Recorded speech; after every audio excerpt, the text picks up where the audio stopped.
it'll be episode 3 when it airs. But they graciously let me direct it first so that I could go up there and I could prep without having to work on an episode. So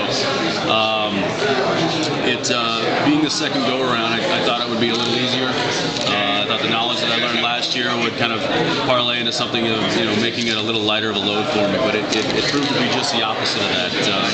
I think the more I learned, the more I realized I had to deal with. So I think last year there was a bit of ignorance is bliss.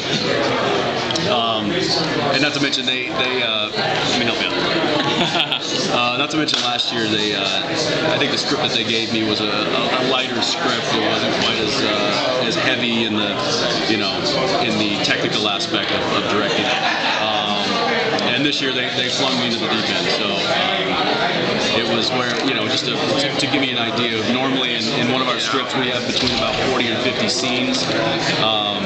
I had 78. So it was there was a lot going on. What can you tell us about this new season? Obviously, everybody wants to keep it quiet, so what can you talk about? Nothing. Actually, there's a shock collar around my ankle. It's well, hey, Holly. I think we know from last season, from the end of last season, that obviously there's a big shift in the character of Castiel. That proves to be a big problem for the guys. Not only has this new being appeared, this all-powerful being appeared, but it's also taken away their only ally that they really had in that realm. So that with that transfer of power, there's also a big fallout of it, because without giving away too much, due to that aspect of this new god, there is released an evil that the boys have no idea how to handle. There's no lore to tell them what to do. There's no books written about it. There's no hunters that have ever dealt with anything like this before, and that's going to basically render them completely helpless, because all of the tools of the trade that they've used over the past 6 years, or all their lives, are pretty much useless. And that's going to be interesting. I'm anxious to see kind of what they come up with. Are Dean and Sam going to have similar or opposing ways to deal with this situation with Castiel? How to deal with that? I think they're on the same team, which is refreshing for me as an actor, because last season was just a nightmare not having that partner in crime.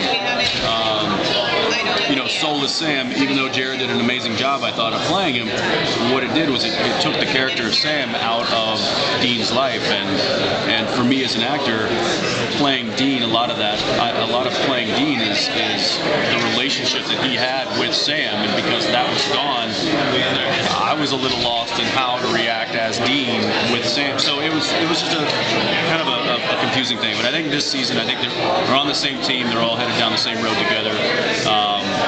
Where that's going, I'm not quite sure, and how they're going to get there is, of course, going to be difficult. What do you think about Dean's individual arc this season, aside from Sam and Castiel? I don't know necessarily what the individual arc is going to be yet. We're still setting up kind of the major arc right now with the first several episodes. As we get into a little further down the line, and probably episode 6, 7, 8, we'll start splitting off on the individual arcs. So that would be a writer question. I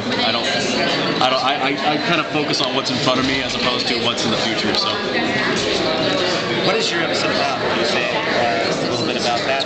Yeah, it's a bit of a slice of life from Sam's standpoint.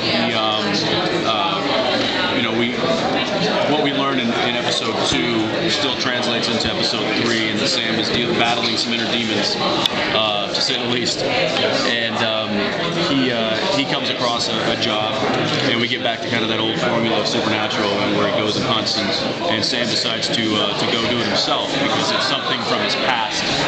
And so what we do is we actually go back into his past, and we see Sam at age 15, which of course Colin Ford, who's played him before as a young Sam, he comes and plays him again, and does a really good job, of course. But we get to go back in time and see Sam as a 15-year-old kind of hunting and doing what he doesn't really want to be doing at that age, but doing it anyway because that's what his father and his older brother are telling him to do. So we get How you doing? How are you? Good. How are you? So sorry to interrupt. So it's you know it's a little slice of life from Sam's point of view and from his past. See the dad? What's that? See your dad? Don't see Dad, unfortunately. Trust me, I'd love to bring him back as much as anybody, but Jeff's a big movie star right now. Of course, I talk to him a lot, and he's always like, "Man, I want to come back," but his schedule is it's a little busy. I'm sorry, I didn't mean to. No. What are we going to see about Dean? I mean, we're seeing some of Sam's past, but are they going to delve a little bit into Dean as well?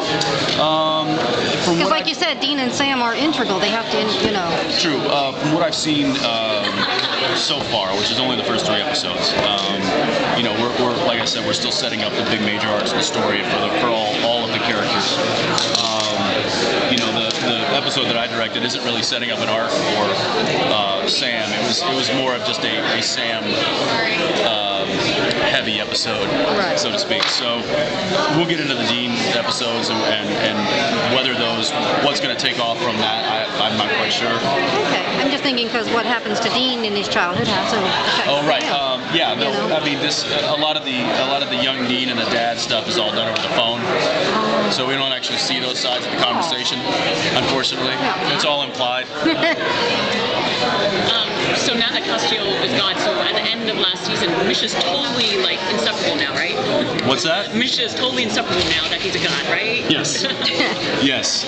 It's going to prove very difficult for not only Sam and Dean, but for Jared and Jensen now that Misha gets to say that he's God. Good Lord.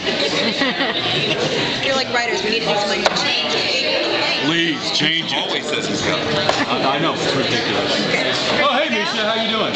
Shut up. Guys, I'm sorry we're gonna have to go. That's We gotta go camel. Thank you, All right, Jen. bye, guys. Thank you very much. Enjoy Comic-Con. Yeah.